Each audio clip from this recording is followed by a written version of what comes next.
शिवं शिवं। नमस्कार। आप सबका हमारे चैनल श्रीमद होम रेमेडीज़ पर स्वागत है।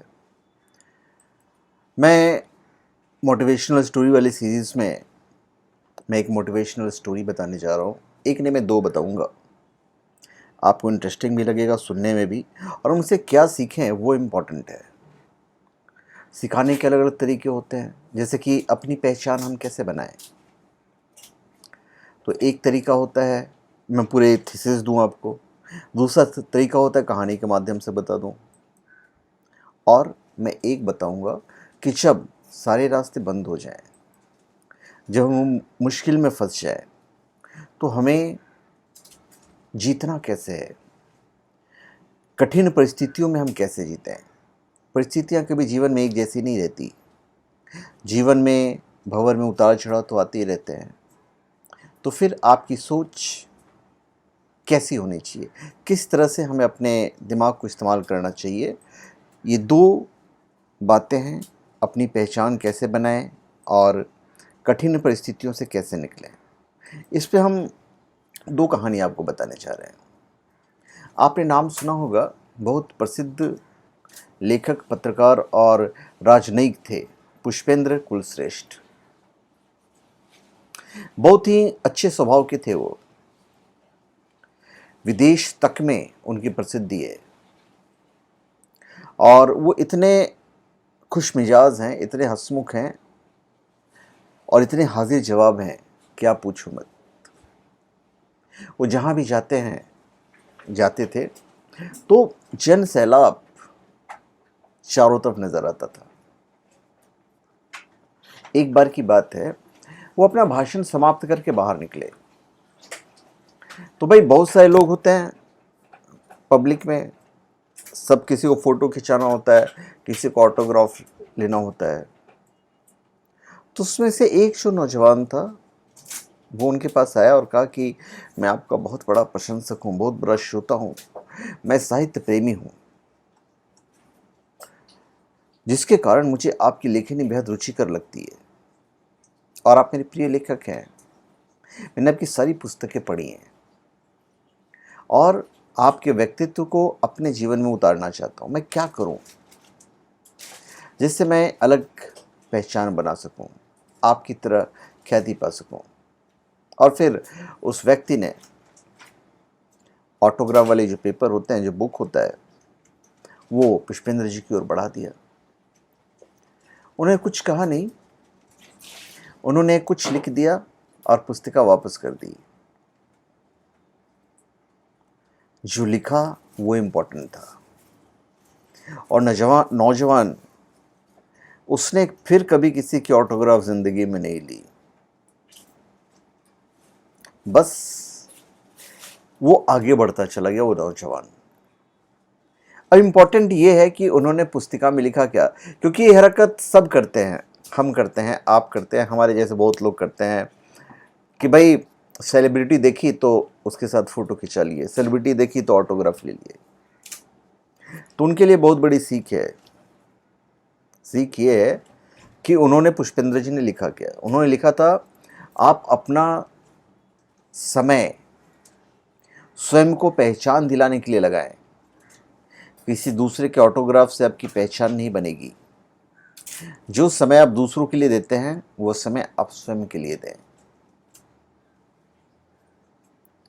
तो मॉरल ऑफ द स्टोरी क्या है? मॉरल ऑफ द स्टोरी है कि create your own unique personality and identity instead of following others.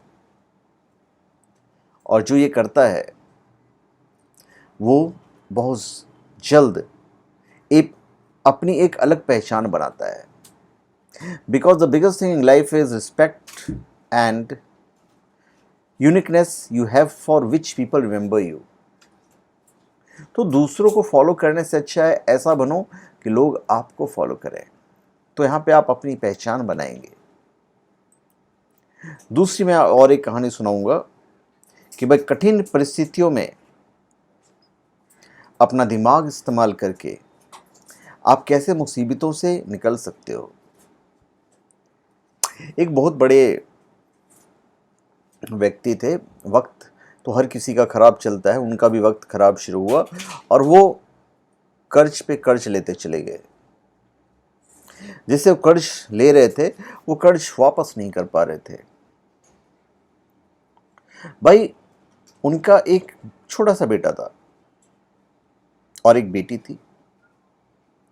बेटी बेहद खूबसूरत थी। बेटी भी कुछ अच्छा ग्रेजुएशन वगैरह पास कर चुकी थी, वो शादी के लायक थी। पर जिसने पैसे दिए थे वो बड़ा ही शरारती था, बड़ा ही कुटिल था। उसने सोचा कि भाई व्यापारी पैसा तो वापस नहीं कर पा रहा है, तो इस स्थिति का फ़ायदा उठाया जाए। गांव घर की बात थी, शहर में तो थे नहीं। बेटी तो खैर पढ़ी लिखी थी, पर कभी कभी बेटियां जो होती हैं वो बाप के दिल के बड़े करीब होती है, वो चीज़ों को समझती है। तो भाई उसने क्या किया, जिस व्यक्ति ने कर्ज लिया था उसको एक सुझाव दिया कि अगर वह अपनी बेटी की शादी वो कर दे उसके साथ, तो भाई वो सारा कर्ज माफ़ कर देगा। अब बेचारी जो व्यक्ति है, जो बेटी का बाप था, वो क्या करता, और उसने सारी समस्या अपनी बेटी को बताई। बेटी तो बहुत समझदार थी और समझ रही थी कि भाई जिसने पैसे दिया है वो ऑलमोस्ट उसकी बाप का उम्र का है, तो उसकी तो ज़िंदगी समाप्ति है। पर बेटियों के सामने दो बातें होती हैं, एक उसकी फैमिली जिम्मेदारी और दूसरा अपनी ज़िंदगी। तो उसके सामने भी दो ही रास्ते थे, या तो साहूकार से, उस व्यक्ति ने जिसने पैसा दिया था उससे विवाह कर ले, या तो विवाह नहीं करे। अगर वो विवाह नहीं करती है तो फिर पिता का कर्ज तो बढ़ता रहेगा, और यदि वो विवाह के लिए हाँ कर देती है तो फिर उनके पिता स्वतंत्र हो जाएंगे। और हम सब की ज़िंदगी में ऐसे मोड़ आते हैं जहाँ पे हम फंस जाते हैं कि क्या करें, पैसा देखें या दोस्ती देखें, परिवार देखें या पैसा देखें। कोई रास्ता बचता ही नहीं है, एक ही ऑप्शन चुनना होता है, जिसमें या तो हम तर जाते हैं या तो फिर मर जाते हैं। तर जाते हैं मतलब या तो हम उबर जाते हैं, नहीं तो फिर लोग हार मानकर आत्महत्या कर लेते हैं। लड़की ने अपना दिमाग दौड़ाया। लड़की ने फैसला किया और जिसने कर्ज दिया था उसके सामने एक शर्त रखी। बोले कि एक काम करते हैं कि आप एक थैला लेकर आइए, उसमें हम दो गोलियां डालेंगे, एक सफ़ेद रंग की तो दूसरे काले रंग की। और इसके बाद लड़की उस थैले से आंख बंद करके कोई एक गोली निकालेगी। गोली अगर काली निकली तो लड़की उस व्यक्ति से विवाह कर लेगी और उसके पिता का कर्ज माफ़ कर दिया जाएगा। और साथ ही अगर गोली सफ़ेद निकली तो भी पिता का कर्ज माफ़ किया जाएगा, लेकिन लड़की उससे विवाह नहीं करेगी। पैसे देने वाले सोचते हैं कि उनके पास बड़ी बुद्धि होती है। वो मान गया, फटाफट थैला लेकर आ गया।